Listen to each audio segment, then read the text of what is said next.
လူတယောက်ရဲ့ကောင်းကွယ်ချီပဲလိုချင်လို့တော့မရဘူးရဲ့ဒွန်တွဲတဲ့ဆိုကွယ်လဲပါမယ်အဝင်ခွင့်ချဆူတောင်းသမျှပြေဆုံးအောင်ဘယ်ပြရမှမစွမ်းနိုင်ဘူးနိစတာနဲ့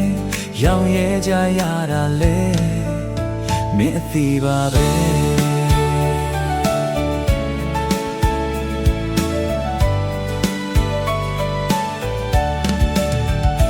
ကြောက်တိုင်းအပြစ်ကလေးတော့ရှိတယ်လူတိုင်းချိုးရင်ချက်ရှိမယ်တဘာဝရဲ့သဘောတရားတစ်ခုပါပဲပုံစံတစ်ခုတည်းဇွတ်အတင်းသွင်းနေရင်ငကိုရှိရင်ဆွဲကုန်ပျက်စီးမဲ့အရေးပြန်ငယ်ကွက်တင်တာလေမင်းအသေးပါပဲ